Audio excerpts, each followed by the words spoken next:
a lot of repetition of what has been said by Professor Sarasai and Dr. Vedansky.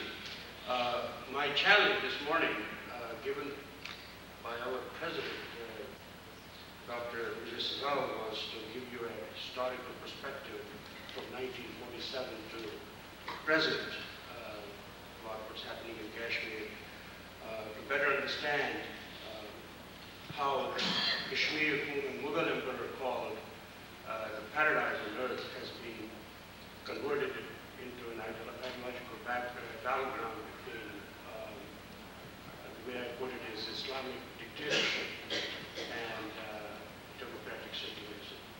At the end of the day, that's what the difference is in my mind.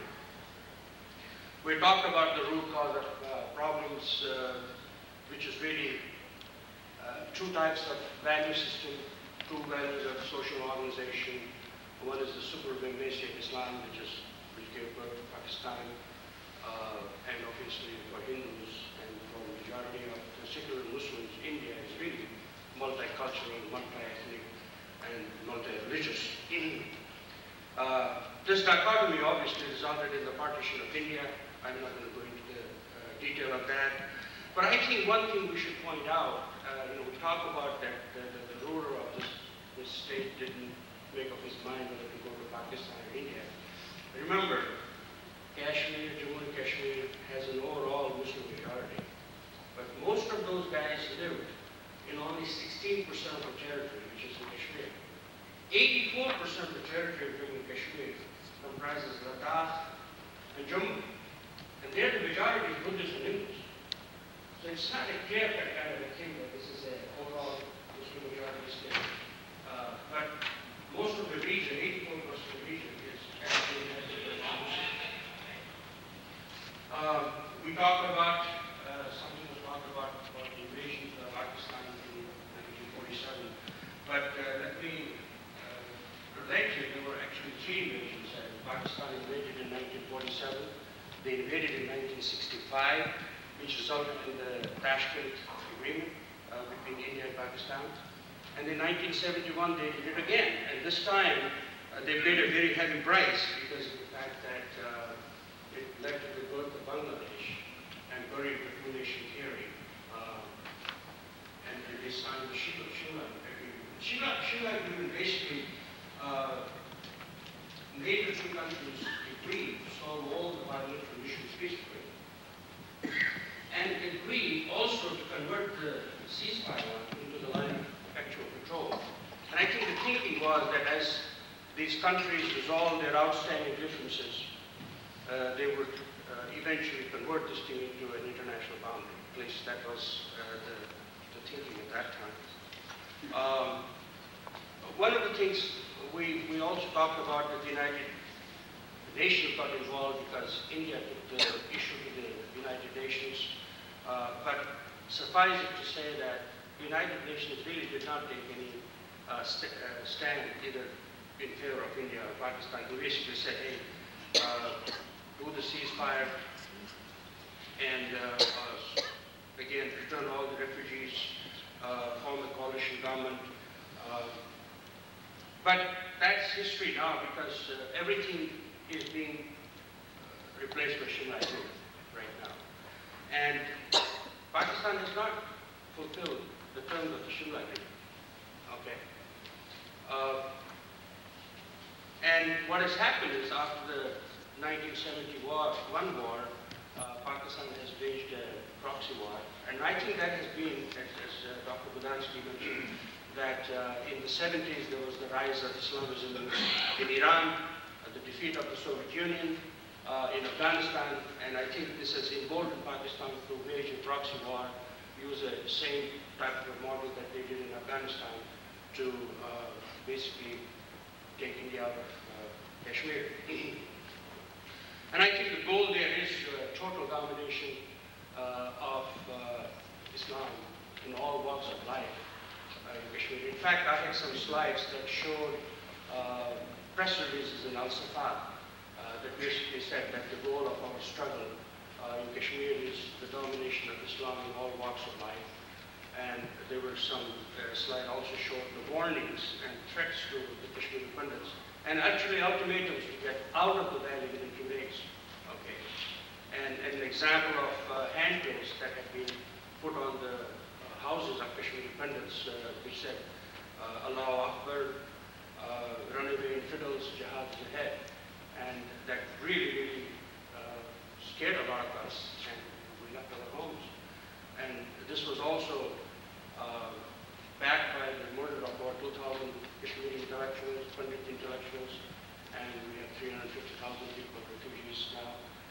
And that includes also Pandits and some secular Muslims, as in the Sikhs. We didn't talk about one thing, that while Pakistan has been destabilizing Kashmir and waging war, India and Kashmir have tried to do something in terms of implementing a constitution, running some elections. I mean, there have been 9 elections since 1951. I hope you guys will agree with me that we've had more elections in Kashmir than Pakistan has had elections in that country, you know. And each one of these governments in Kashmir have been headed by Kashmiri Muslims, except brief periods in 1986 and the early 90s, when this proxy war got started, that we had governors rule, because there was a breakdown of law and order. One of the things I want to point out is that the Constitution of India grants special status to Kashmir under Article 370. And this special status basically gives them far regional autonomy, okay? And India basically was responsible initially for defense, foreign affairs, and communications. Over the years, many other parts of the Indian constitutions have been applied to the state. But one thing that has stayed constant is Article 370, which gives them just broad ranging autonomy in the local affairs. And what has happened, and this is something we need to take into account, what has happened is that the Kashmiri Muslim leadership, mostly urban, Sunni, have misused, mismanaged running of day-to-day affairs in Kashmir. They have profited from it. They have engaged in large-scale corruption, and including, in many cases, election fraud. I mean, we talk about democracy, but these guys basically subverted the whole process of free elections. And in the process, they have basically created a mistrust between India and the Kashmiri people. And to a certain extent, in my opinion, Pakistani intelligence agencies have taken advantage of this. I also feel that in 1947, in 1965, and 1971, as Professor Sadasai said, and Professor Badansky mentioned, that the Kashmiri people actually helped Indian Army to defeat Pakistan.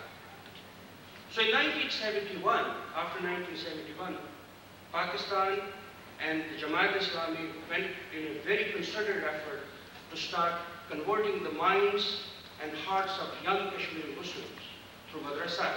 So you have a new generation coming up who believe in the Islamic supremacy. They don't necessarily believe in new and that because that's what they've been taught since the age of 10. And obviously, we have had a large-scale deterioration of the law and order situation. We've talked about the bringing in of mujahideen from Saudi Arabia, Sudan, Libya, Afghanistan. This is an Islamic international, like we used to have Socialist International during the Cold War days. And their goal is the victory of Islam over infidels all over the world. That's why I think what Professor Badansky mentioned about Chechnya, Bosnia, Kosovo, everywhere else. I mean, one thing is constant, which is Muslims fighting everybody else. Okay? I would like to conclude by stating that, and I want you to think about it, what happens in Kashmir and to Kashmir has far-reaching consequences. It has got strategic implication in my mind. What is at stake is the very existence of India as a secular and non-sectarian society.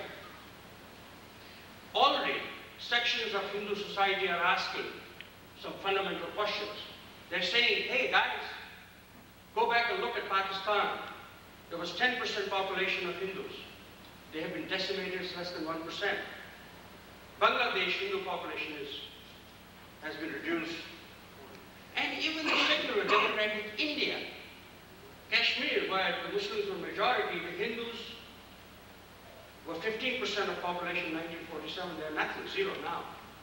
So they're saying, wait a minute, there's something going on here. Okay? We are losing our own homeland. Hindus are losing our homeland. So, partition was created to give Muslims a homeland. So, does it make sense to send 110 million Muslims back to Pakistan, to Saudi Arabia, and to Afghanistan? So, this issue of Hindu Rashtra, a homeland for Hindus, is actually resonating among young people. Because we're seeing that the Hindus are being massacred. We're losing our own country. And if you go to some cities in India, like Saharanpur and Kanpur, where Muslims were 25% in 1947, they were 60%, you cannot walk through certain parts of those cities. So, what do we do? A lot of noise has been made by political scientists about possibility of war between India and Pakistan, this nuclear war. I don't think it's going to happen. Let me tell you why. Because Pakistan has got to go to China to get authorization to use those weapons, or to use those missiles, because they gave it to them. What is at stake is the future of these Muslims in India. Beautiful Kashmir, a paradise on earth, has been turned into an ideological battleground. And in my opinion, the Article 370 has been misused by the local politicians, and it should be scrapped. Kashmir should become part of India in spirit and in letter. We should go ahead and defeat the Islamic terrorists once for all and return the refugees, Hindu, Sikh, and secular Muslim refugees back to their homeland. Thank you very much.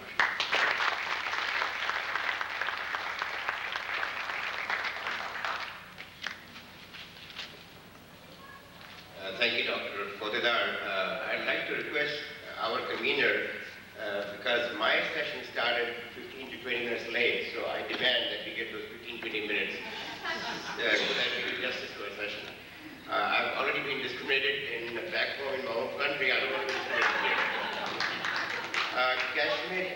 Kashmir and all Kashmiri Hindus, I just read this from the book and it's very interesting. Kashmir and all Kashmiri Hindus are an important part of the national identity of India since time immemorial. Hindus in Kashmir have always formed the front line of the resistance against Muslim jihad. And yet the Kashmiri Pandits have become refugees in their homeland, have become victims of genocide and ethnic persecution. Thought for the day. And ladies and gentlemen, let's start with the question and answers, and we'll kind of reorganize ourselves here so that I will take the question and then distribute amongst our team here. So let's start with the question and answer. And who are the friends who will be helping us with the question and answers here? If you could kindly one chair. That's well. All right. The floor is open for questions and answers. I'd just like to request, let's not get into an argument back and forth about questions and answers, but statements and observations. Also, this is a session on historical perspective, and we have 3 more sessions coming later on. So bombard the rest of them also, not just us. Thank you.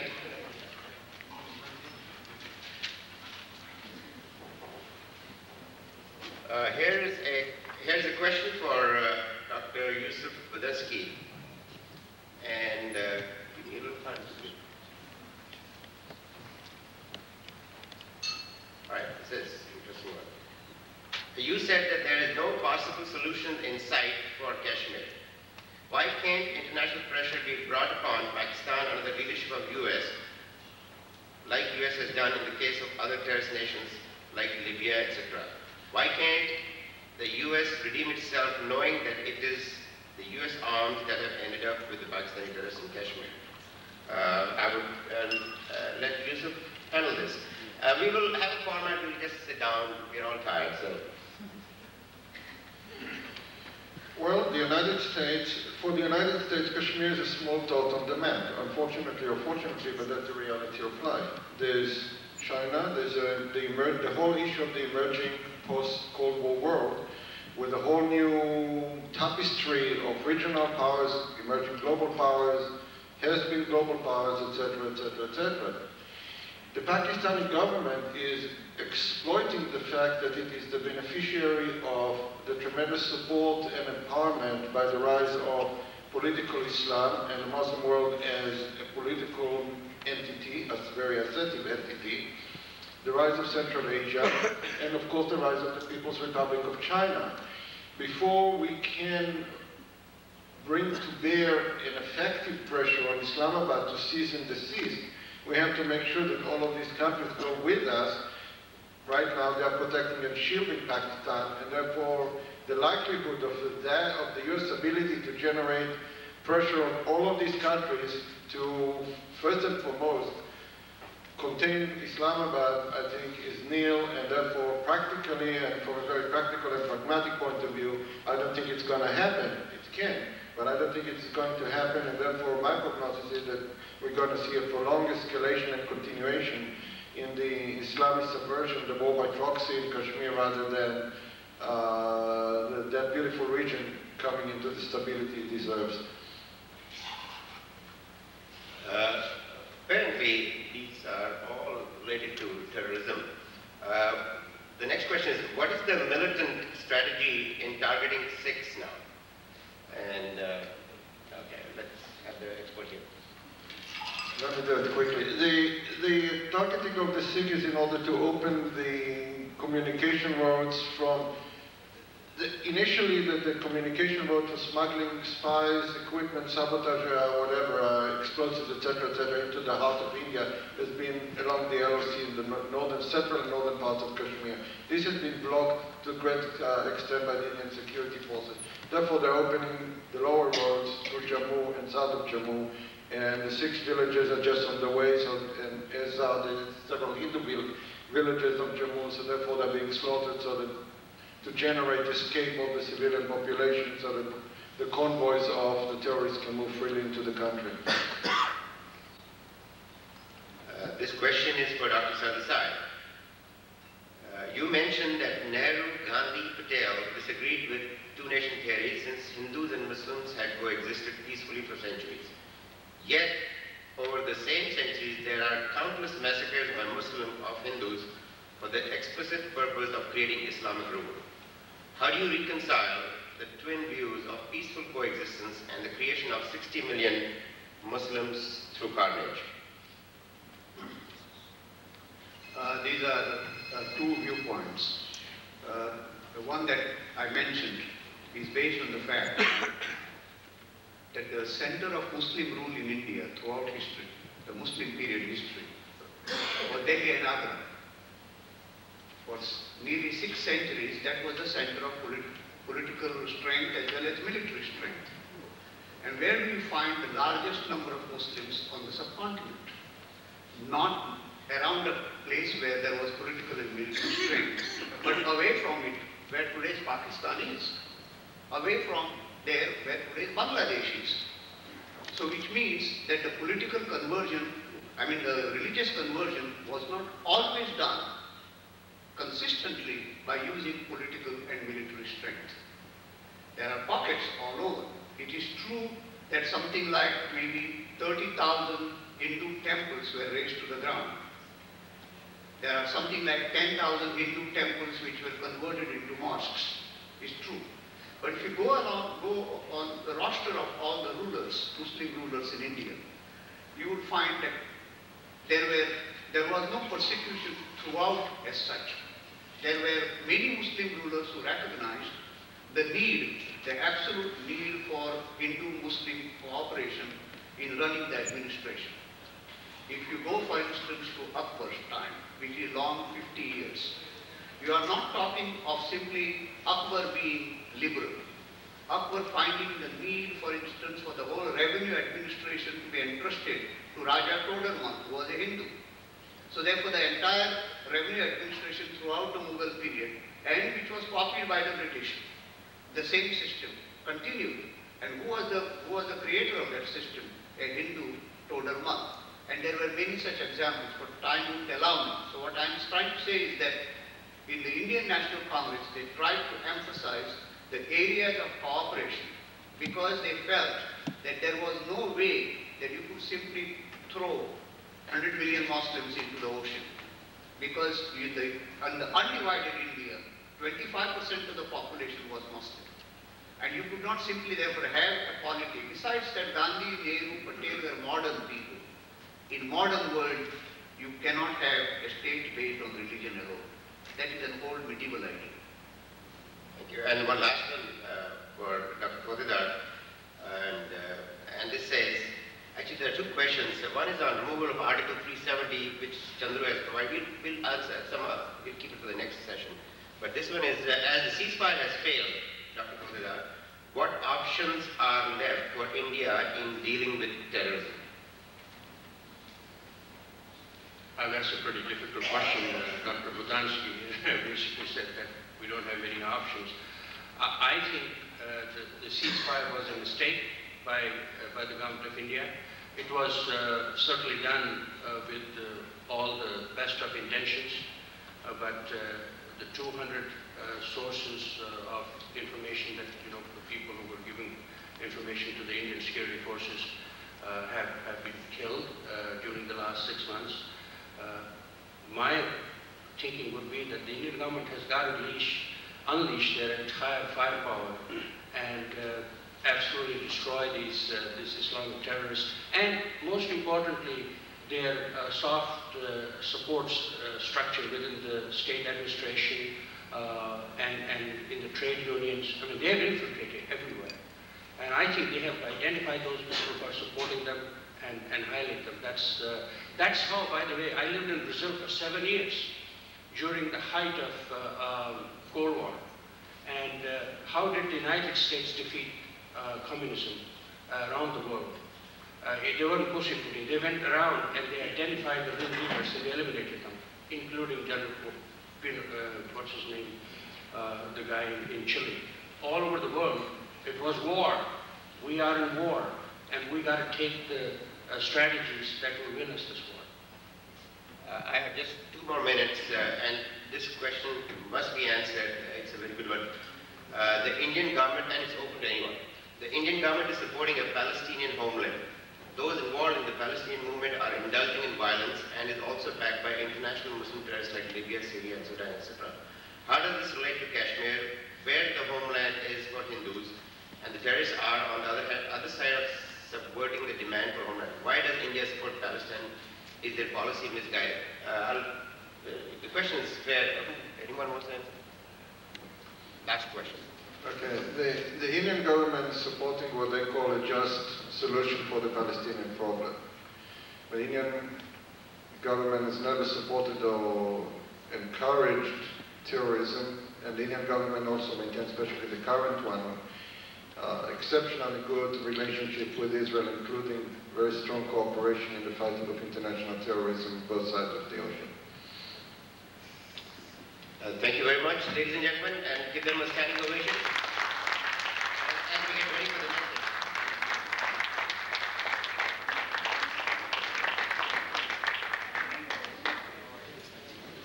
I have to raise another big hand here. I was just going to make a comment. We often talk about the fact that we live in such a small world today. And I was thinking about this population in Kashmir, whether it's the Hindu Kashmiris or the Kashmiri Pandits, and how their lives have been totally turned upside down. And hearing from these gentlemen, you realize the tremendous international forces, whether it's our Indian government policy policy, or Pakistan, Afghanistan, China, or even our US foreign policy. All of these things are impacting their lives, and all these people want is to live a normal life that you and I take for granted. At this point, what I'd like to do is bring up here, just for a few minutes, someone who represents a very, very special segment of our population, our youth, the future of tomorrow. And I'm going to ask Nidhi Bhatt to come up here. She's a very talented young lady, enjoys all the normal activities that most of our young people enjoy, piano and sports and reading and what have you. But we'd like to hear from her as to her perspective as a young person. Nidhi.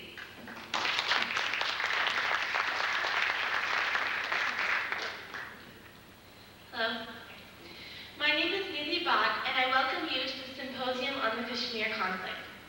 Throughout the course of the day, you will be hearing many honored and acclaimed speakers talking about the problems in Kashmir, and I'm very honored to be speaking today among them. But now I'd like to give you a different perspective on the situation, the perspective of those I represent. I speak today for my generation of Kashmiri pundits, because although it may seem that the conflict in Kashmir doesn't matter that much to us, it affects us in more ways than you can imagine. Because of the struggles in Kashmir, I and the generation I represent feel like we can never really go home. Sure, our home is here in America, but there's no question about it. Our roots are in Kashmir. And we can't go home and experience everything about it, the good or the bad. I can't see the majestic natural beauty, or get sick from eating cherries like my dad talks about. I can't see the beautiful village of Bandipur my grandfather talks about, nor can I get burnt by the heat of Kamdi on cold winter Kashmir nights. I've heard a lot of these stories and seen a lot of photographs, but we all know not everything can be told or captured in photographs. Because there's one important thing that the conflict in Kashmir has stolen from me and my fellow Kashmiris. It's the main obstacle standing between us and truly experiencing our culture at its best. And the culture, the language, the art can be truly learned and experienced by seeing it with one's own eyes, by being submerged in it. And that is what we have been cheated out of. When I think about the sorrowful state in Kashmir, I feel sad, I feel angry, I feel frustrated. I don't understand why it happened. I see no logical reason. There can be no reason good enough for something that has claimed thousands of lives, made refugees out of even more, and turned what was once a beautiful paradise into a battleground. We hear all about the politics, how Pakistan is training terrorists to take over Kashmir, and how these fundamentalists have the goal of more than just taking over Kashmir, but seizing the world, and instilling fear in or killing those who do not share their beliefs. I find it so ironic how religion, which is supposed to create inner peace and harmony, is instead the cause of this hate and violence. But this is religion turned the wrong way, taken advantage of, used as an excuse for hate. Sure, it's frustrating, but we can't go up to a terrorist, shake him by the shoulders, and make him try to understand. As youth, we can only keep the hope alive in our hearts. We can leave it in the hands of our elders, the politicians, social and political leaders, and hope that they will do their best to change the unfortunate situation. And we will carry on the torch to keep the debate alive and burning in our hearts. In the future, I hope I can return to Kashmir. It's a dream of my parents, and I only hope it can be realized by all of us. Because as I mentioned before, my generation and I take interest and pride in our culture, but we are unable to experience it by traveling to our homeland. But in the future, I see hope. I see Kashmiris and non-Kashmiris, governments or civilians, the young and the old, coming together, showing concern about the conflict. Today is a perfect example. And if we persevere in our efforts, I envision justice, tolerance, and ultimately peace will prevail. And I dream that one day, my generation and the generations to come will think of our homeland, Kashmir, with love, not fear, in our hearts. Thank you.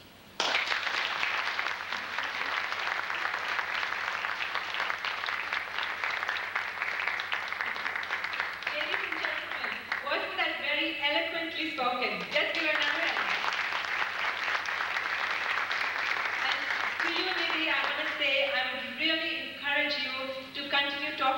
young people. Okay, talk to people in school, in the community, form coalitions and groups, because your voices are the ones that are going to be heard. And maybe where the efforts of your elders may have left off, you are the guys who are going to have to pick this up. So continue the good job.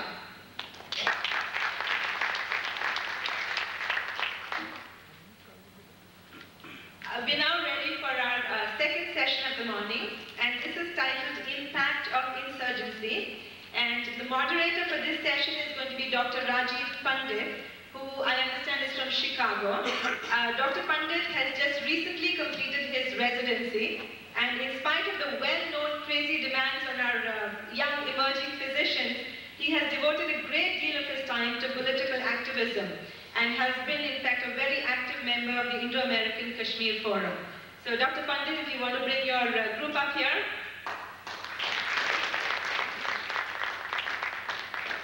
Now, before I hand the mic over, I do want to say part of my responsibility as MC this morning was to make sure that we follow the timelines. So, I'm going to do something which is called passing the buck. I'm going to pass this on to Doctor here, and I know there's a whole wealth of information coming out, but if you could kind of keep an eye on the timelines, that'd be great. Thank you. That's an excellent reminder. Thank you very much, Annie G, and thank you for that outstanding presentation, Lizzie. Namaskar and good morning to you all. This is session 2. We will highlight the impact of the insurgency on Kashmir. In terms of sheer numbers, the impact has been devastating on both the people and the infrastructure. Just to give you an idea, since 1989 there have been over 30,000 deaths by official statistics, over 30,000 orphaned children, and the destruction of over 828 schools. Not to mention the countless bridges, places of religious worships, etc. Using U.S. State Department statistics for any given year, say 1998, for the Patterns of Global Terrorism Report, there were over 35 major terrorist incidents in Kashmir alone out of a total of 119 around the world. The second on the list was Colombia with 17. So clearly, to reiterate Subhash Razan's point, Kashmir qualifies as a terrorist hotspot in the world and a region of high insurgent activities. To give us 3 perspectives on this issue will be, and I'd like to invite them up, Deputy Consul General Ajit Halder, Mr. Mumtaz Wani, and Mr. S.K. Tikku. Please welcome them up here.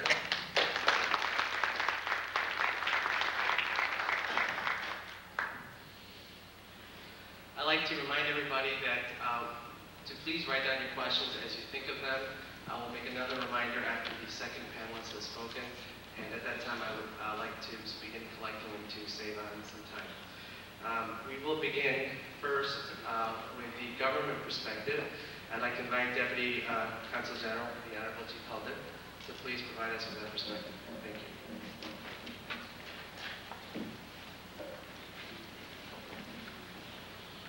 Thank you very much.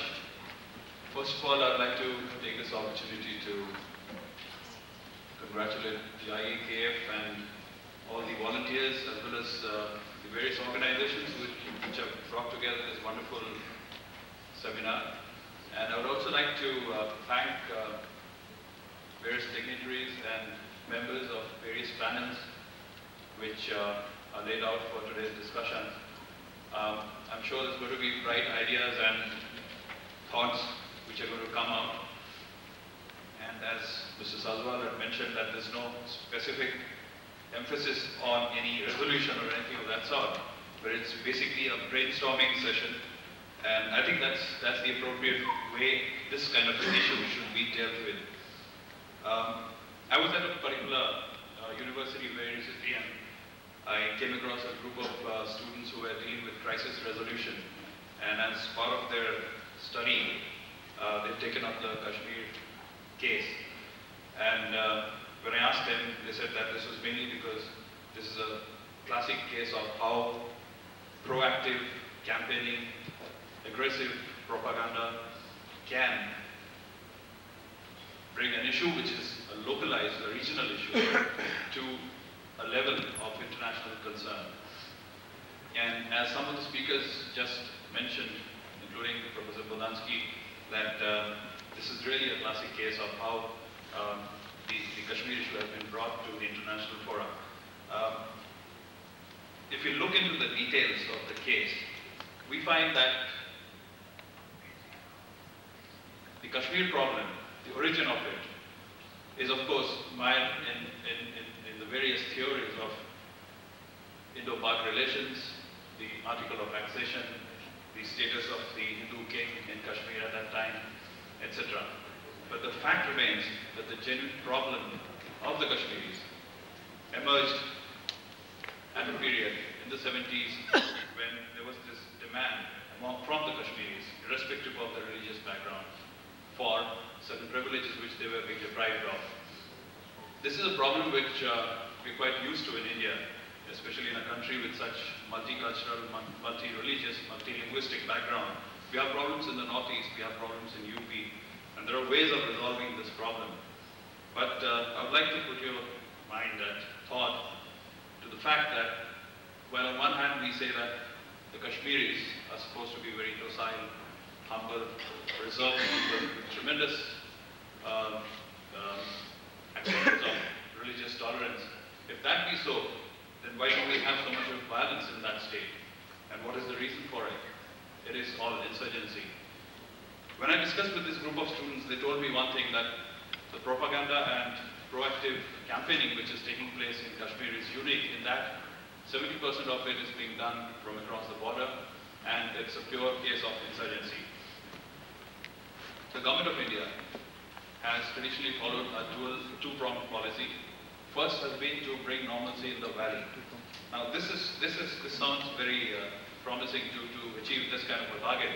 Under the circumstances, it is certainly a very, very challenging task, which the government tried to deal with a heavy hand. And we had someone just now say that, as a reply to one of the questions, that the only way it can be dealt with is to crush the movement and to sort of heavily deal with the insurgency. Now that's an issue which is easier said than done, for the simple reason that it's a very complex problem. The border area, especially between Pakistan and the Kashmir area, is very intricate, full of hills, mountains, and the terrain is such that there's no way that one can really control the infiltration of insurgents into the Indian territory. In order to seek normalcy in the valley, one of the approaches which the government took over the last 3 years is to go in for ceasefire, which they declared in November 2000. As you all know, the ceasefire has not really produced any result. The idea of ceasefire was basically to give some breathing space to the Kashmiri militant groups and to the various other Mujahideen elements in the valley. There was some kind of an expectation that some of them would at least come under one umbrella, so that there is a kind of a via media between the government and these groups in terms of opening channels of communication. Unfortunately, this didn't happen. The ceasefire was also a sort of message for the Pakistanis that here is an opportunity where you can reduce the level of violence, and also reduce the infiltration into Kashmir. Interestingly, there were signs of some respite to violence in the initial days, and this could be as a result of pressure by Pakistan. But at the same time, it's interesting to study the situation in terms of Pakistan's inability to really control the level of insurgency and to control the activities of various groups in Kashmir. So today we have a situation which is a typical image of Afghan Mujahideen activity, which we saw for several years during the Soviet regime. And it is typical of creation of groups which have differences, heavily armed groups, differences among themselves, and they keep growing to a level when the creators are not able to control them. In fact, in Azad Kashmir, which is part of Kashmir, the Pakistan occupied Kashmir, we do find several militant groups which have split into several factions, and they are indulging in violence which even the Pakistani government is not able to control. The Hizb-ul-Mujahideen is one of the prominent groups which is split into 3 parts, and they have been resorting to severe violence in Pakistan occupied Kashmir, and there have been clear signs of the Pakistani government not being able to really control them. So if they're not able to do that back in Pakistan, we don't see any way that they're going to be able to do it in Kashmir.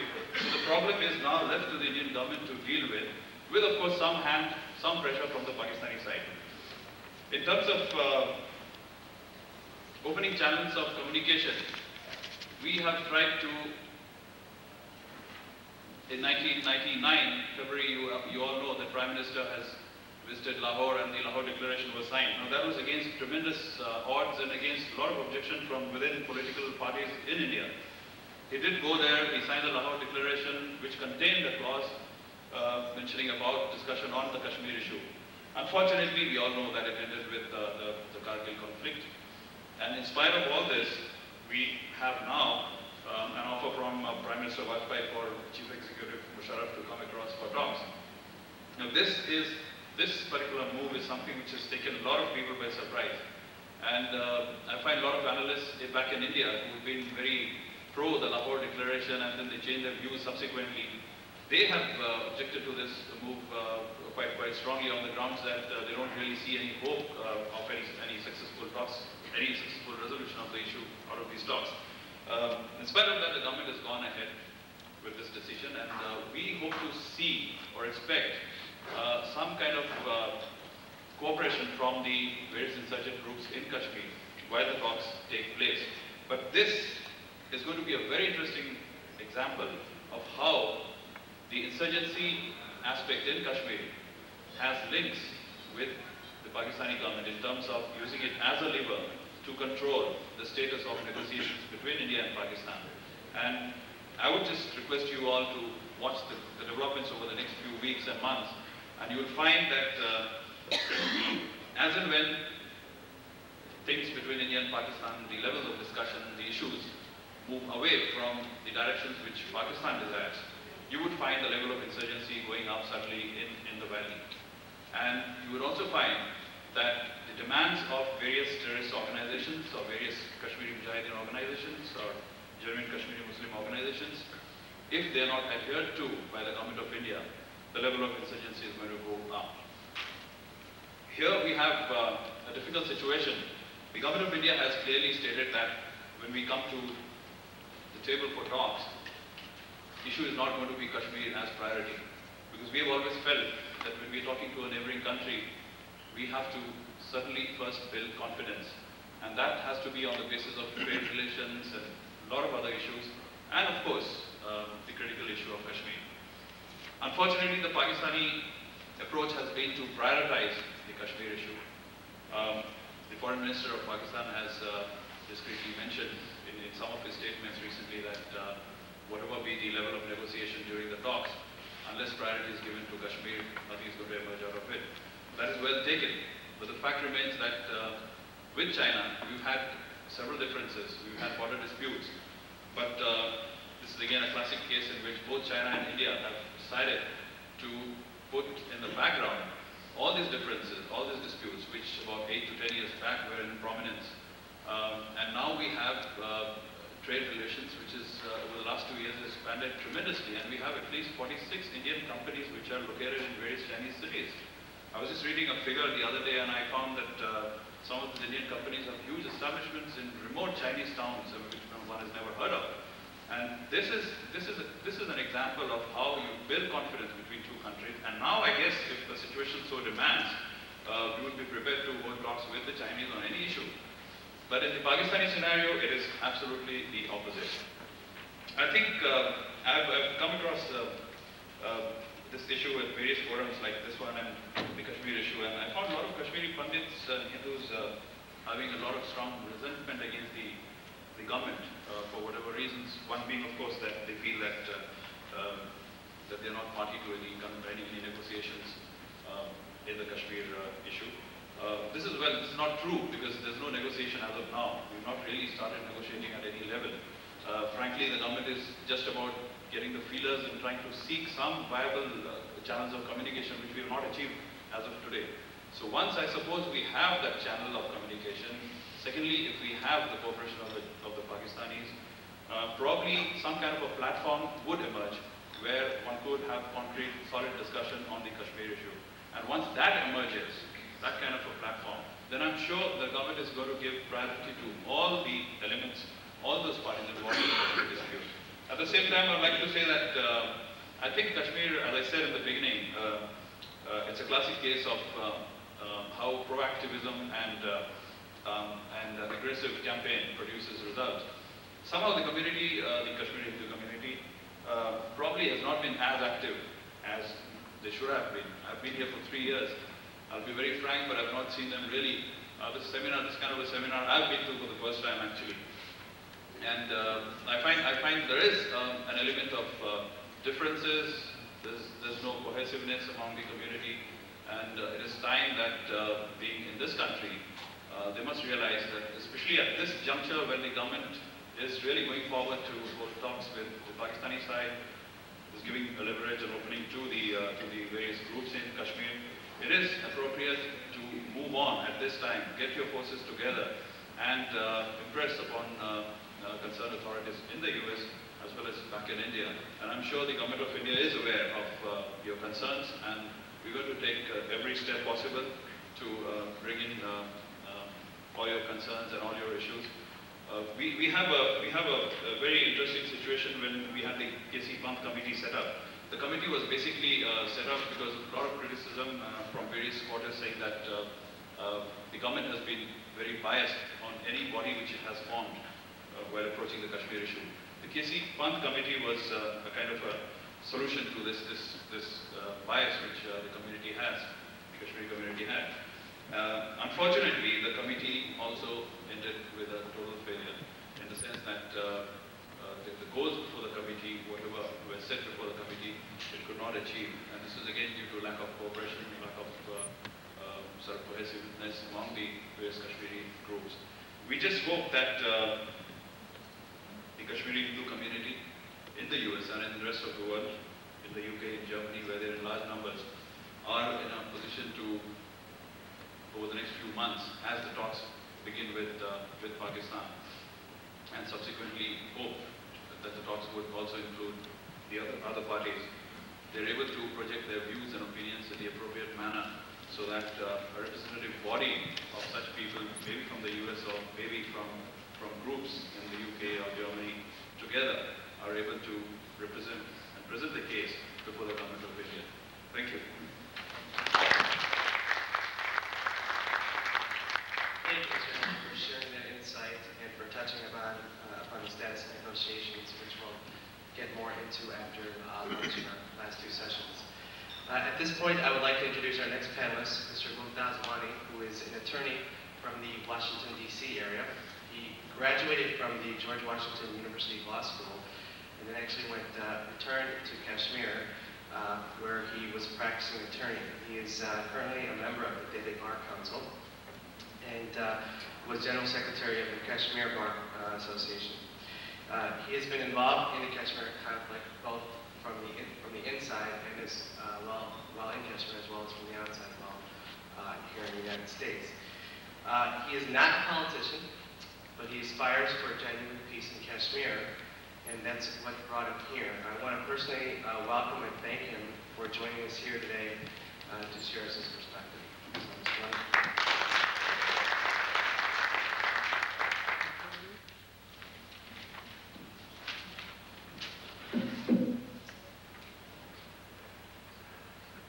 I don't know how to express my excitement to see my Kashmiri brothers and sisters in this audience.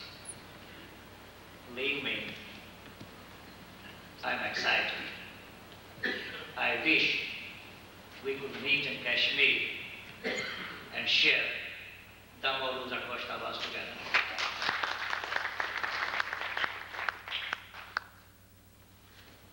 This insurgency, you may call it jihad, freedom movement, or a separation movement, has brought pain and misery to the people of Kashmir. It didn't make any difference between Kashmiri Pandit and a Kashmiri Muslim. I am an example of being a victim and the witness of this whole scenario.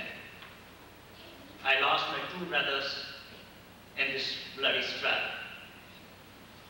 I lost my home.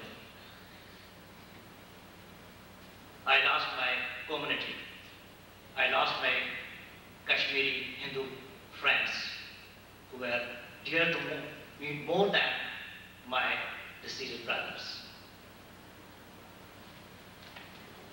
Good thing about me is I'm not a politician. I have not any other vested interest in Kashmir conflict other than peace. The only interest I have in Kashmir is to go back to 1989, where all of us can move in the middle of the night without any fear, mistrust.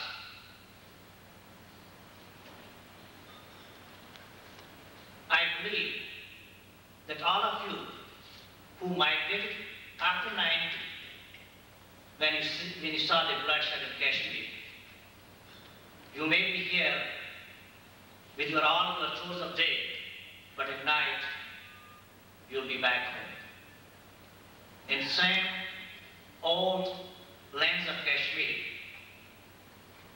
chanting with your Kashmiri Muslim brothers, with your friends, and at the same time, like me, you'll be having nightmares, terror, blood.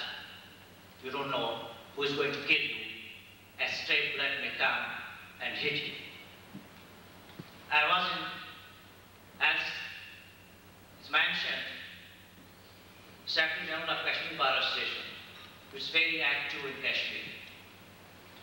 And once we are crossing from old High Court to new High Court building, there was a fire. And one boy, he was running and said, I had a narrow escape. And the other one batted for how long? We have been hearing so many things in Kashmir. Since 1990, stay back. You'll go home next month. Everything will be fine in Kashmir. It is 12 years now. When we are going home?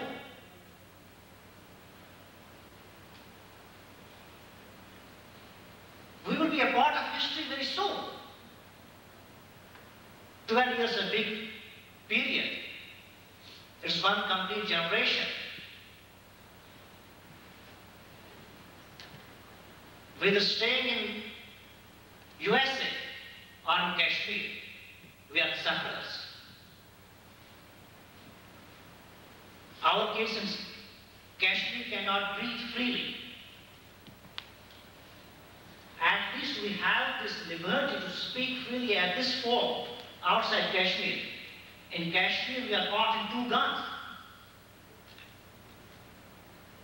I was very active in human rights field. I went to Gurun Poshpur, I must have heard about that. I was telling the people, come out and tell us the truth. People were scared. I was telling them, you are cowards. Come up, we can help you. Believe me, when the same thing happened to me on the wedding of my sister, that time, I didn't tell truth to anyone. I knew if I speak against this gunman, I will be shot. If I speak truth against this gunman, I will be shot. Get us out of that.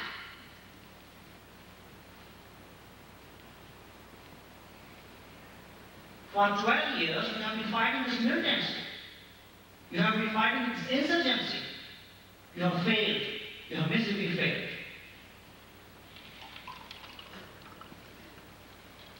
And the result is, the insurgent is there, the militant is there, with his gun. Kashmiri is dying.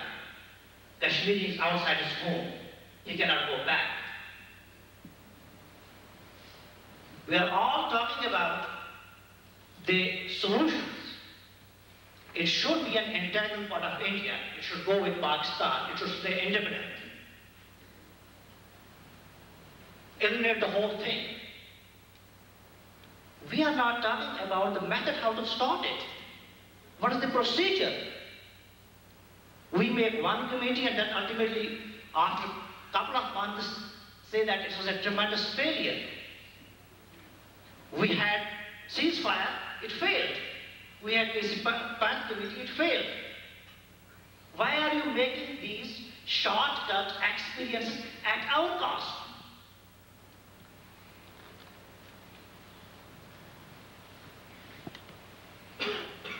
I am of the belief, it is my belief, this is a Kashmiri problem, not a Kashmiri Muslim problem, not a Kashmiri Pandit problem. It is a Kashmiri problem, which includes Kashmiri Pandits, Kashmiri Muslims, both Douglas Punjab and Sikhs. We have resolved it. We have to see the best interest of India, China, Pakistan, and all these forces. If we don't sit together, if we don't trust each other, it will never be resolved. We will be always having symposiums on this. Nandi Pat can never go back to whom she is aspiring. And as Yusuf said, we don't see anything concrete coming out in the near future. I don't know what does that mean. Decade, 2 decades. Then we have to forget about Kashmir forever, leave it as it is. It's our problem. Let us get together. There are all forces in Kashmir who are fighting against it. I may have 100 disagreements of the Ghani law. He is a member of this Hurriyat conference, and this Gilani is a member of the Hurriyat conference. Gilani raised a debate that it is not a political struggle, it is an Islamic struggle.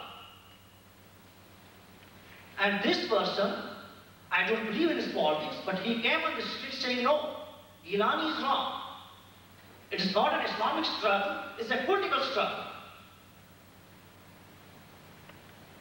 It's not easy to say in Kashmir. He did it at the cost of his life. That means we have these forces in Kashmir, we should try to catch them. We should have some kind of contact. Believe me, this taking sides with India and Pakistan, pro-independent, will take us nowhere.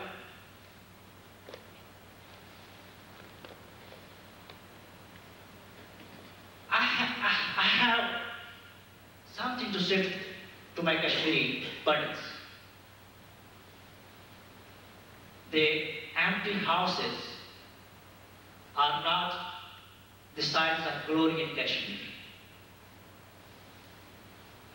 The barren fields, the barren farms are not the signs of glory for Kashmiris. We cry. We feel miserable looking at that. Kashmir is incomplete without Kashmiri Pandits. You saved our culture. You saved our heritage. We cannot achieve anything without you. I don't mean independent Kashmir, Pakistan or India. I mean peace. Peace in Kashmir. That's the priority. In Raulpura, there is an Asha, and her best friend was Usha Gopji. Asha had one son who died in crossfire. And she had just one complaint against Usha Gopji.